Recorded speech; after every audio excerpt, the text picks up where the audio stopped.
SNESdrunk.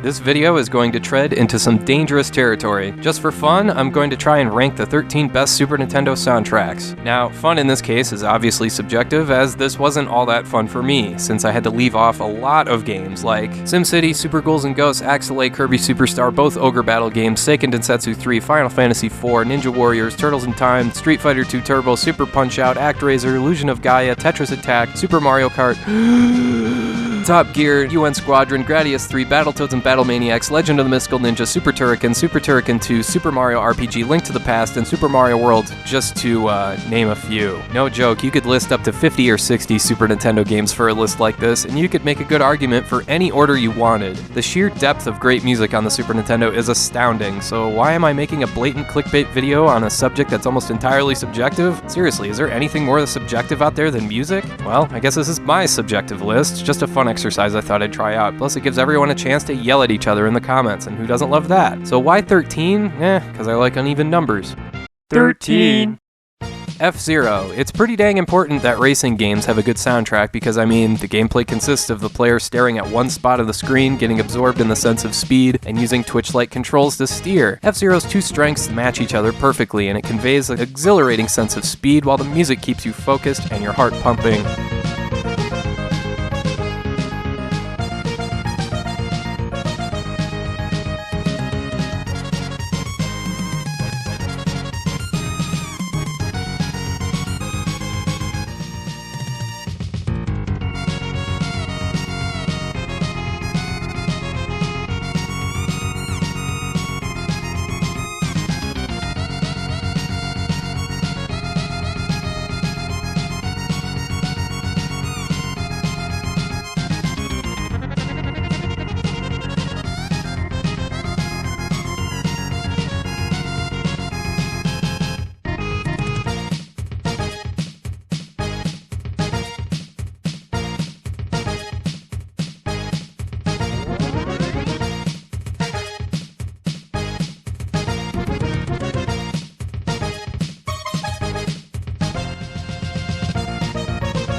Killer Instinct. I said this back in my Killer Instinct video too, but it bears repeating. Not only is Killer Instinct just a great soundtrack that was original for its time, but it's one of the most important soundtracks ever made, and that's because the music for Killer Instinct was sold separately on CD, which was unheard of at the time. That's how good this soundtrack is. People just wanted to listen to it without even playing the game.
11. Lufia 2, Rise of the Sinistrals. Role-playing games have kind of an unfair advantage when it comes to lists like this because their stories provide a wider variety of dynamics and environments that the soundtrack is required to fit. Where Lufia 2 stands out, however, is in the awe-inspiring boss fights. I mean, when you hear music like this, you know this fight is a big deal.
Star Fox. The music here is a great blend between a classic movie score like something you'd hear from John Williams and a more modern video game soundtrack. It goes from the more rock-oriented opening level track that gets your blood pumping to the soaring Space Armada music that makes you feel like Luke Skywalker and Han Solo shooting TIE fighters from the Millennium Falcon.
Nine.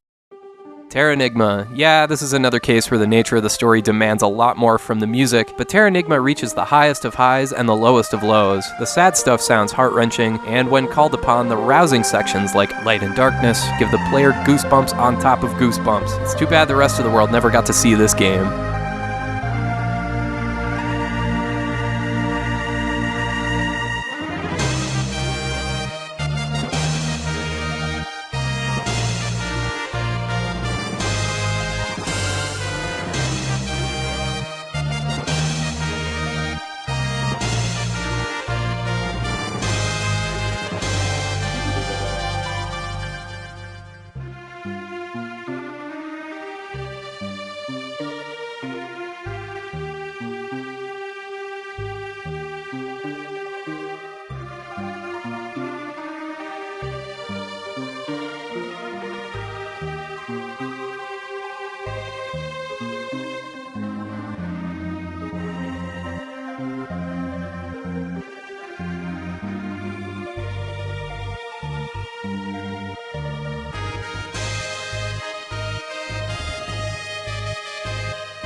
8.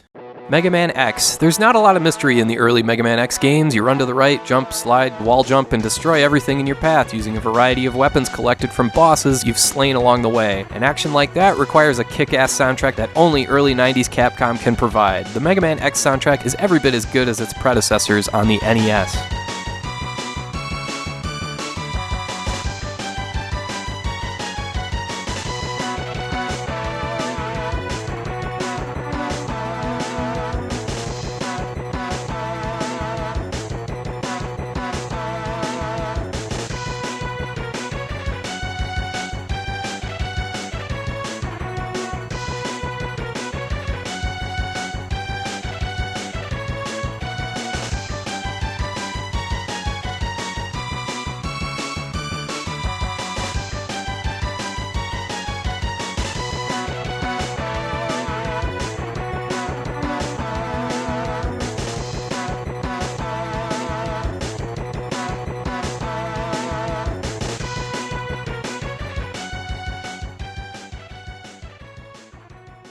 Seven.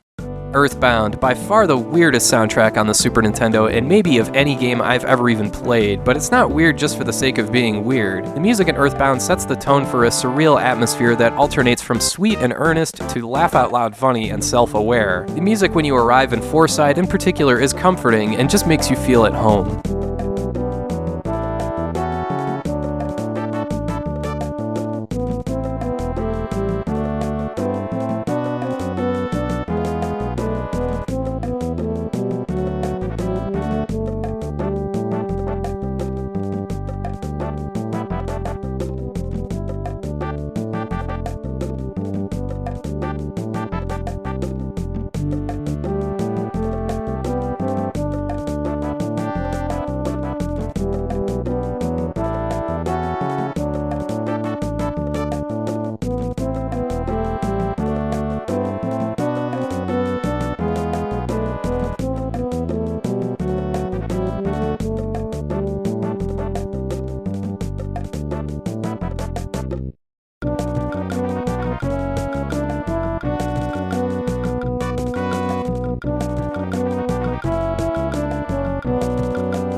Six. Donkey Kong Country. Alright, be prepared to start shouting at your monitors because I have the first Donkey Kong Country on this list, but not the second game. I just think the first game is a little more predicated on atmosphere, so tracks like Life in the Mines, Northern Hemispheres, Ice Cave Chant, and especially Aquatic Ambience really stand out as something special.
5.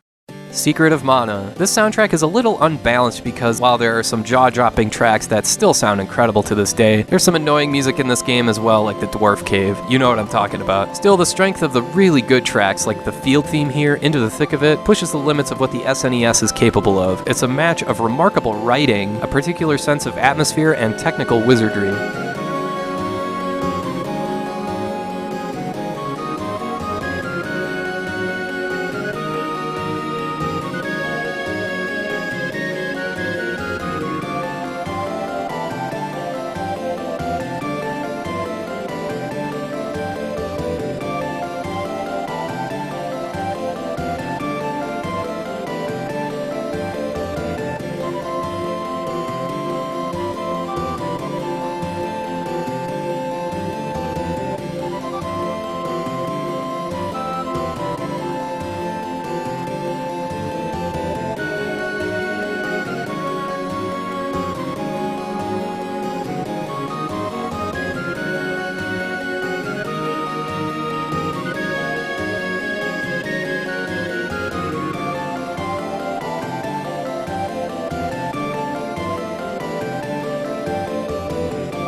4. Super Castlevania IV. This is one of the more thorough soundtracks on the SNES because every single piece of music in this game is just spectacular. From the library to the ballroom to the treasure room, every piece has a unique sense of place. Super Castlevania IV is an example of a game that very much relies on its music to be great. If the soundtrack is merely pretty good, then the game suffers substantially. Thankfully, the Super Castlevania IV soundtrack is every bit as chilling and haunting as you'd hope for.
Three. Chrono Trigger. This is my pick for the overall best Super Nintendo game ever, so it only makes sense that it has a top 3 soundtrack. My favorite part of the music in this game is that each character has such a distinct theme, whether it's the black winds howling behind Magus's music, Luca's happy and contagiously energetic theme, Robo's Rick Astley-inspired song, Gatto's catchy tune, or Frog's charging and inspiring anthem. No track, however, stands out quite like when you first arrive at the Kingdom of Zeal in 12,000 BC. It is unlike any other piece of music in any game ever.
Final Fantasy VI. It's just about impossible to even think of Final Fantasy VI without first thinking of the music. One word comes to mind for me when thinking of the soundtrack here: strong. Every piece of music here is just so frickin' strong. Everything here effectively evokes some sort of reaction, and the sheer amount of music and subsequent reactions and emotions in Final Fantasy VI are what make this game one of the best ever made on the SNES.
And the best soundtrack on the Super Nintendo is Super Metroid. Have you ever tried to imagine this game with different music? And does it then occur to you how badly that would diminish Super Metroid had just one piece of music or one sound been designed a little differently? Super Metroid is number one on this list because the game itself wouldn't be anywhere near as good as it is if it didn't have the music to provide the atmosphere. Yeah, everyone loves the open-ended gameplay and the exploration and the boss fights, but Super Metroid's mood and atmosphere is what really makes it timeless, and that is almost entirely because of the absolutely superb soundtrack. I've yet to ever play a game that's joined music and gameplay together so perfectly.